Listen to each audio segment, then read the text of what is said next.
ഒരു തുറമുഖം ഒരു രാജ്യത്തിന്റെ സമ്പദ് വ്യവസ്ഥയെ തന്നെ മാറ്റിമറിക്കുമോ?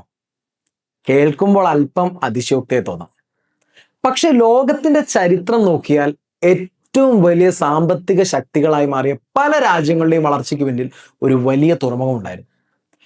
ഇപ്പോൾ അതുപോലൊരു അവസരത്തിന് മുന്നിലാണ് ഇന്ത്യ. കേരളത്തിലെ ഒരു ചെറിയ മത്സ്യഗ്രാമമായിരുന്ന വിഴിഞ്ഞം ഇന്ന് ലോകം മുഴുവൻ ശ്രദ്ധിക്കുന്ന ഒരു പേരായി മാറിയിരിക്കുകയാണ്. പക്ഷേ എന്തുകൊണ്ട് ഒരു സാധാരണ തുറമുഖത്തിന് ഇത്രയും പ്രാധാന്യം ലഭിക്കാൻ കാരണം എന്താണ്? എന്തുകൊണ്ടാണ് ലോകത്തിലെ തന്നെ വലിയ ഷിപ്പിംഗ് കമ്പനികൾ ഇവിടെ നിക്ഷേപിക്കാൻ താല്പര്യം പ്രകടിപ്പിക്കുന്നത്? എന്തുകൊണ്ടാണ് ചിലർ ഇതിനെ ഇന്ത്യയുടെ ഭാവി എന്ന് വിളിക്കുമ്പോൾ മറ്റു ചിലർ ആശങ്ക പ്രകടിപ്പിക്കുന്നത്? അതിലും പ്രധാനമായി വിഴിഞ്ഞം ശരിക്കും ഇന്ത്യയുടെ ഒരു ഗെയിം ചേഞ്ചറാണോ? ഇന്ന് നമുക്ക് ഇതെല്ലാം വളരെ ലളിതമായി മനസ്സിലാക്കാം. വെൽക്കം ടു സ്കോളാരി എഡിസോ.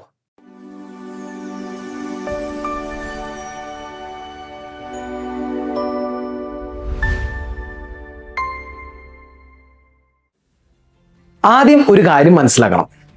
നമ്മൾ ദിവസവും ഉപയോഗിക്കുന്ന മൊബൈൽ ഫോണുകൾ, ലാപ്ടോപ്പ്, TV, കാറ്, അല്ലെങ്കിൽ നിങ്ങൾ ധരിക്കുന്ന ഷൂ പോലും, ഇവയിൽ ഭൂരിഭാഗവും ലോകത്തിന്റെ മറ്റേതെങ്കിലും രാജ്യത്ത് നിർമ്മിച്ചവയായിരിക്കും.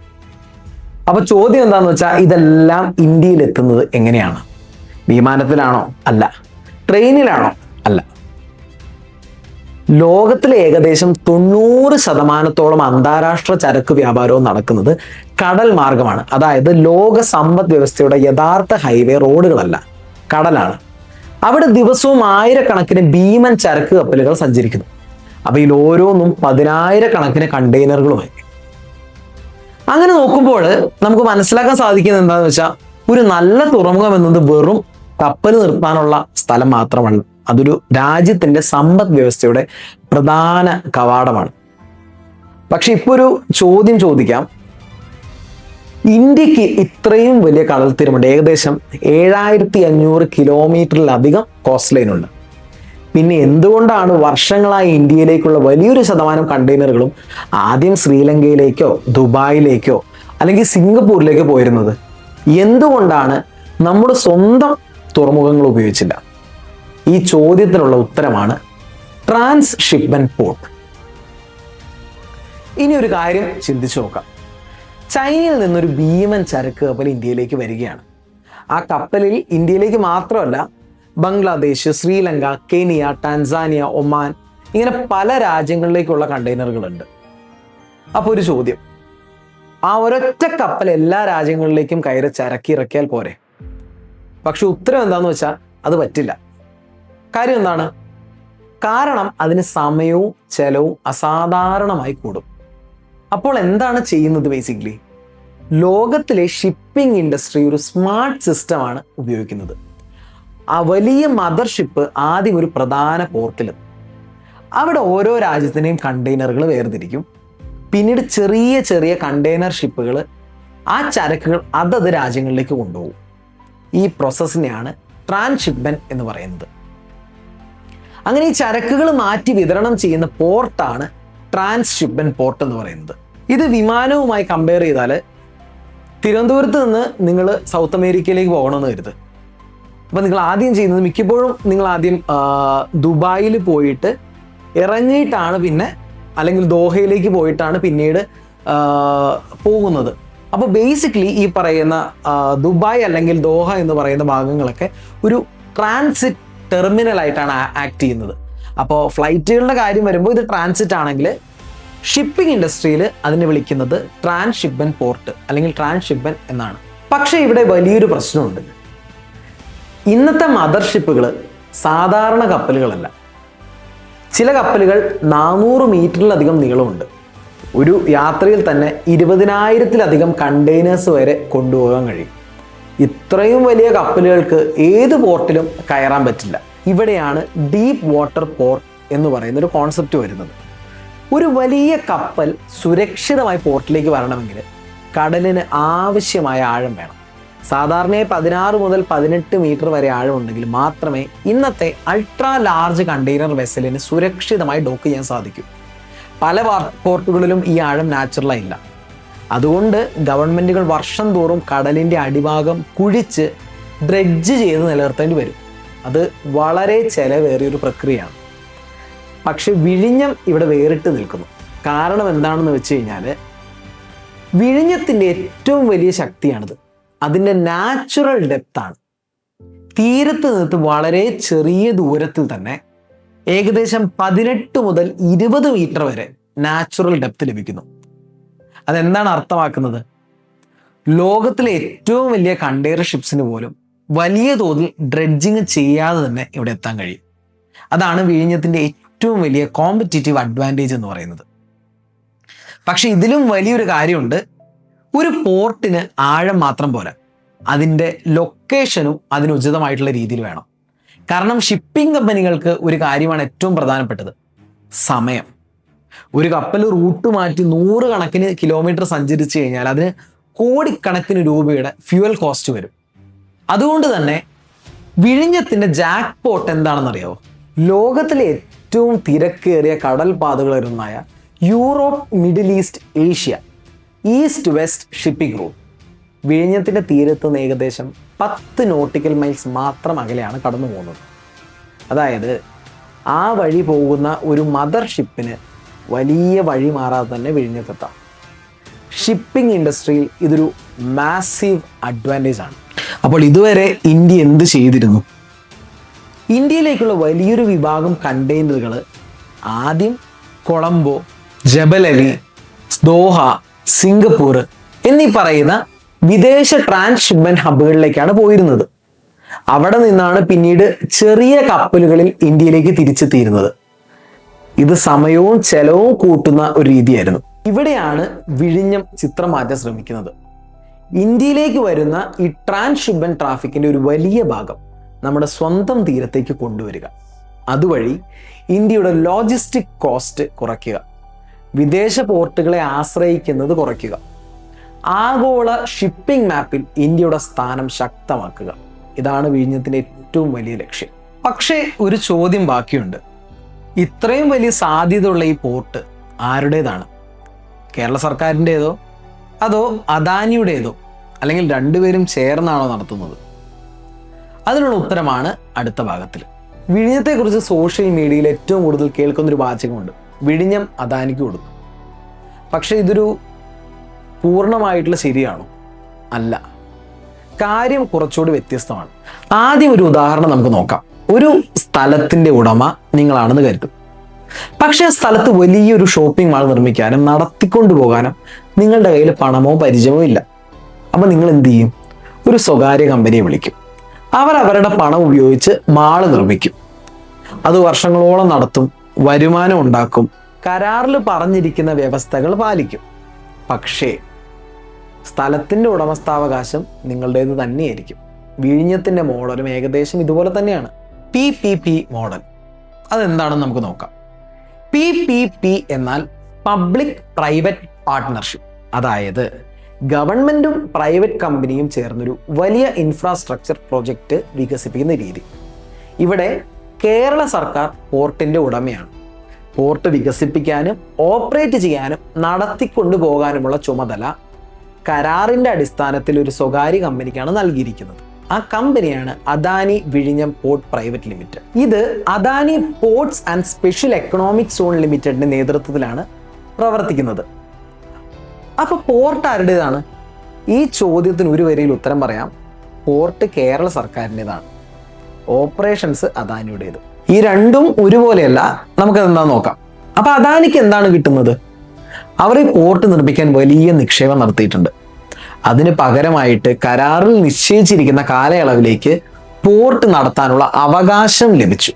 ആ കാലയളവിൽ container handling charges, port service charges, logistic services, storage charges ഇതുപോലുള്ള വരുമാനങ്ങളിലൂടെയാണ് അവർ നിക്ഷേപം തിരിച്ചു കൊടുക്കുകയും ലാഭം നേടുകയും ചെയ്യുന്നത്. അപ്പൊ കേരള സർക്കാരിന് എന്താണ് ഗുണം? പലരും കരുതുന്നത് റവന്യൂ ഷെയറിംഗ് 2034 മാത്രമല്ലേ തുടങ്ങും, അതുവരെ കേരളത്തിന് ഒരു ഗുണവും കിട്ടുന്നില്ല എന്നാണ്. ഇത് ശരിയല്ല. റവന്യൂ ഷെയറിംഗ് 2034 തുടങ്ങുമെന്നത് സത്യമാണ്. പക്ഷേ അതിനു മുമ്പും കേരളത്തിന് നിരവധി ഗുണങ്ങളുണ്ട്. അതെന്തൊക്കെയാണ്? ഒന്നാമത്, പോർട്ടിനെ ചുറ്റിപ്പറ്റി ആയിരക്കണക്കിന് തൊഴിലവസരങ്ങളുണ്ട്. രണ്ടാമത്, റോഡ്സ്, റെയിൽ കണക്ടിവിറ്റി, ലോജിസ്റ്റിക് പാർക്കുള്ള ഇൻഫ്രാസ്ട്രക്ചർ വികസനം. മൂന്നാമതായിട്ട് transport, warehousing, hotels, custom services തുടങ്ങിയ നിരവധി മേഖലകളിൽ പുതിയ ബിസിനസ്സുകൾ. നാലാമതായിട്ട് ചുറ്റുമുള്ള സ്ഥലങ്ങളുടെ ലാൻഡ് വാല്യൂ വർദ്ധിക്കുന്നു. അഞ്ചാമതായിട്ട് വിവിധ ടാക്സുകളും ഗവൺമെൻറ് ഫീസുകളും. അതായത് റവന്യൂ ഷെയറിങ് തുടങ്ങുന്നതിന് മുമ്പ് തന്നെ പോർട്ട് കേരളത്തിൻ്റെ സമ്പദ് വ്യവസ്ഥയിൽ സ്വാധീനം ചെലുത്തി തുടങ്ങും എന്നുള്ളതാണ് സത്യം. അപ്പോൾ റവന്യൂ ഷെയറിങ് എങ്ങനെയാണ്? ഇവിടെയാണ് പലർക്കും കൺഫ്യൂഷൻ ഉള്ളത്. കേരള സർക്കാർ അദാനിയുടെ പ്രോഫിറ്റിൽ പങ്കാളിയല്ല, അവർക്ക് ലഭിക്കുന്നത് റവന്യൂ ഷെയറാണ്. ഇത് രണ്ടും ഒരുപോലെയല്ല. ഒരു ഉദാഹരണം നോക്കാം നമുക്ക്. ഒരു വർഷം പോർട്ടിന് 1000 കോടി റവന്യൂ ലഭിച്ചെന്ന് കരുതുക. ഈ പണത്തിൽ നിന്ന് ആദ്യം പോർട്ട് നടത്താനുള്ള ചെലവുകൾ ഓപ്പറേറ്റർ വഹിക്കും. കരാറിൽ നിശ്ചയിച്ചിരിക്കുന്ന റവന്യൂ ഷെയർ പ്രകാരം കേരള സർക്കാരിന് ലഭിക്കേണ്ട വിഹിതം ലഭിക്കും. അതായത് പ്രോഫിറ്റ് ഷെയറിംഗ് അല്ല, റവന്യൂ ഷെയറിംഗ് ആണ് ലഭിക്കുന്നത്. ഇനി 2034 എന്തുകൊണ്ടാണ് അത് ഇമ്പോർട്ടൻ്റ് ആകുന്നത്? കരാർ പ്രകാരം 2034 മുതൽ കേരള സർക്കാരിന് റവന്യൂ ഷെയർ ലഭിക്കാൻ തുടങ്ങും. ആദ്യ വർഷം ചെറിയ തോതിൽ, അതായത് 1% വെച്ചാണ് കൂടുന്നത്. അങ്ങനെ പരമാവധി 40% വരെ എത്തും. ഇതൊരു ദിവസം കൊണ്ട് 40% ആകുന്ന സംവിധാനമല്ല, ഘട്ടം ഘട്ടമായിട്ടാണ് വർദ്ധിക്കുന്നത്. ഒരു പ്രധാന കാര്യം കൂടിയുണ്ട്. ഈ 40% എന്ന് പറയുന്നത് പോർട്ടിൻ്റെ ഓണർഷിപ്പ് അല്ല. ചിലർ തെറ്റിദ്ധരിക്കുന്നത് പോലെ കേരള സർക്കാർ 40% ഓണേഴ്സ് ആകുകയോ അദാനി 60% ഓണർ ആകുകയോ ചെയ്യുന്നില്ല. ഇത് വെറും റവന്യൂ ഷെയറിംഗ് ഫോർമുല മാത്രമാണ്. ഓണർഷിപ്പ് ഇന്നും കേരള സർക്കാരിൻ്റെ കീഴിൽ തന്നെയാണുള്ളത്. ഇപ്പം മറ്റൊരു വലിയ ചോദ്യം, ലോകത്തിലെ ഏറ്റവും വലിയ ഷിപ്പിംഗ് കമ്പനികളിലൊന്നായ MSC എന്തുകൊണ്ടാണ് ഇപ്പോൾ വിഴിഞ്ഞത്തിലേക്ക് എത്തുന്നത്? അതുകൊണ്ട് വിഴിഞ്ഞത്തിന് ലഭിക്കുന്ന നേട്ടങ്ങൾ എന്തൊക്കെയാണ്? അതേസമയം ചിലർ അതിനെ എതിർക്കുന്നത് എന്തുകൊണ്ടാണ്? അതാണ് അടുത്ത ഭാഗത്തിൽ നമ്മൾ ഡിസ്കസ് ചെയ്യാൻ പോകുന്നത്. 2026 വിഴിഞ്ഞത്തെ സംബന്ധിച്ച് ഒരു വലിയ വാർത്ത ലോക ഷിപ്പിംഗ് ഇൻഡസ്ട്രിയുടെ ശ്രദ്ധ പിടിച്ചു പറ്റി. ലോകത്തിലെ ഏറ്റവും വലിയ കണ്ടെയ്നർ ഷിപ്പിംഗ് കമ്പനിയായ MSC ഗ്രൂപ്പ് വിഴിഞ്ഞം പോർട്ട് ഓപ്പറേറ്റ് ചെയ്യുന്ന കമ്പനിയിൽ നിന്നും 49% ഓഹരി വാങ്ങാൻ തീരുമാനിക്കുകയാണ്. MSC വിഴിഞ്ഞം പോർട്ട് വാങ്ങിയിട്ടില്ല. അവർ വാങ്ങിയത് പോർട്ട് ഓപ്പറേറ്റ് ചെയ്യുന്ന കമ്പനിയിലെ 49% സ്റ്റേക്കാണ്. അതുകൊണ്ട് തന്നെ പോർട്ടിൻ്റെ ഓണർഷിപ്പ് ഇപ്പോഴും കേരള സർക്കാരിൻ്റെയാണ്. ഓപ്പറേറ്റിംഗ് കമ്പനിയിൽ അദാനിയിലെ ഭൂരിപക്ഷ ഓഹരി നിലനിർത്തുന്നു. MSC ഒരു സ്ട്രാറ്റജിക് പാർട്ട്ണറായി വരുന്നു. പക്ഷെ MSC ആരാണ്? അതാണ് നമുക്കിനി മനസ്സിലാക്കേണ്ടത്.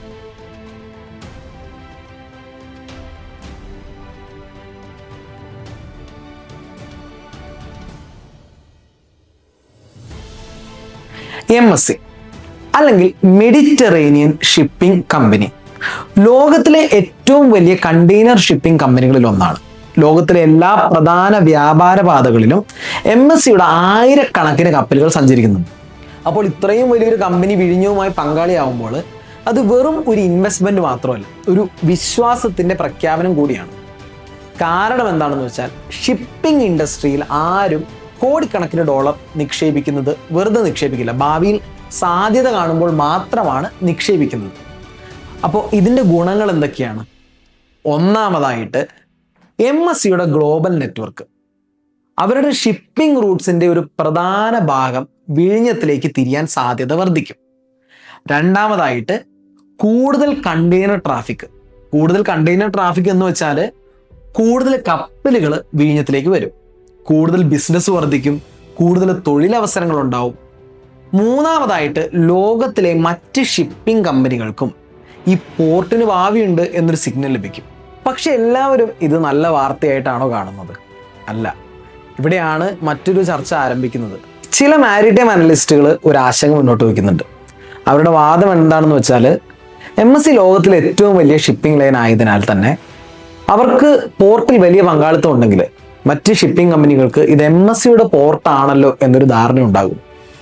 അതുകൊണ്ട് അവർ മറ്റു പോർട്ട്സ് തിരഞ്ഞെടുക്കുമോ? ഇതൊക്കെയാണ് പ്രധാനപ്പെട്ട ചോദ്യമായിട്ട് ഉന്നയിക്കുന്നത്. പക്ഷേ അതിന് വ്യക്തമായിട്ടുള്ള ഉത്തരമുണ്ടോ എന്ന് ചോദിച്ചാൽ ഇപ്പോൾ നിലവിൽ അങ്ങനെ ഒരു വ്യക്തമായിട്ടുള്ള ഉത്തരമില്ല. കാരണം ഇതിപ്പോൾ നടന്നുകൊണ്ടിരിക്കുന്ന ഒരു ഡിബേറ്റാണ്. ഒരു വശം പറയുന്നത് MSC വരുന്നതോടെ വിഴിഞ്ഞത്തിൻ്റെ വളർച്ച വളരെ വേഗത്തിലാകുമെന്ന് പറയുന്നുണ്ട്. മറ്റൊരു വശം പറയുന്നത് പോർട്ട് എല്ലാത്തരം ഷിപ്പിംഗ് കമ്പനികൾക്കും ഒരുപോലെ ആകർഷകമായി തുടരണമെന്ന് ഉറപ്പാക്കണം. അതാണ് കോമ്പറ്റീഷൻ നിലനിർത്താൻ നല്ലത്. അതുകൊണ്ട് ഇതിനെ ഒരു സത്യം എന്ന നിലയിൽ നമുക്കാർക്കും കാണാൻ സാധിക്കില്ല.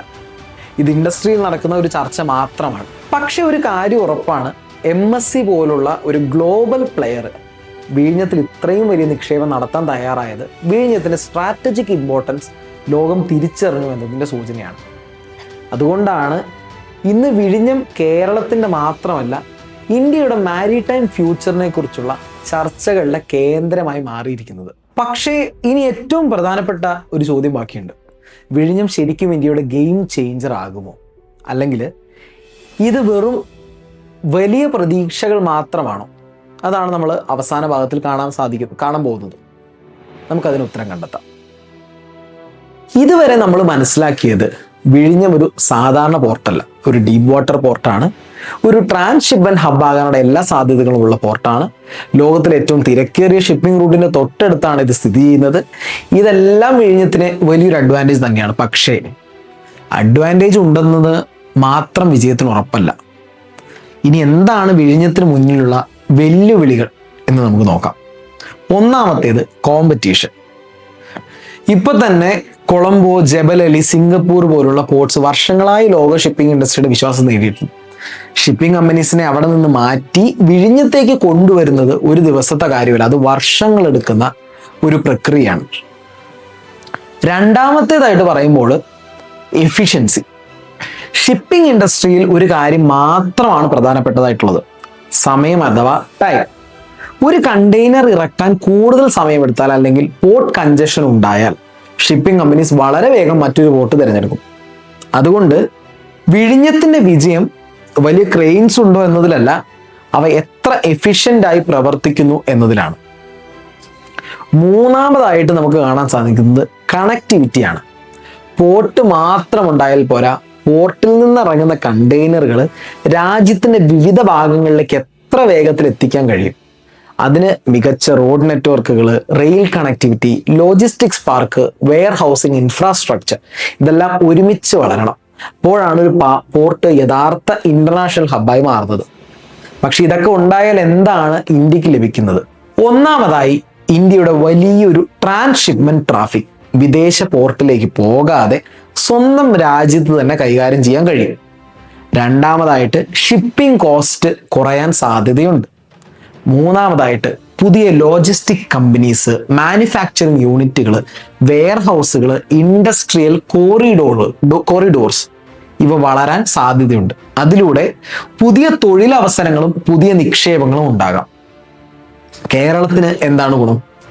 കേരളത്തിന് റവന്യൂ ഷെയറിംഗ് മാത്രമല്ല നേട്ടം, അതിനു മുമ്പ് തന്നെ കേരളത്തിന് തൊഴിലവസരങ്ങൾ, പുതിയ ബിസിനസ് എക്കോസിസ്റ്റം, ടൂറിസം, ഹോസ്പിറ്റാലിറ്റിക്കും കൂടുതൽ സാധ്യത, ലോജിസ്റ്റിക്സ് സെക്ടറിന്റെ വളർച്ച, ചുറ്റുമുള്ള പ്രദേശങ്ങളുടെ വികസനം, ഇതുപോലെ നിരവധി പരോക്ഷ നേട്ടങ്ങൾ ലഭിക്കും. 2034 മുതൽ റവന്യൂ ഷെയറിംഗ് ആരംഭിക്കുന്നതോടെ സർക്കാരിന് നേരിട്ടുള്ള വരുമാനവും ലഭിക്കാൻ തുടങ്ങും.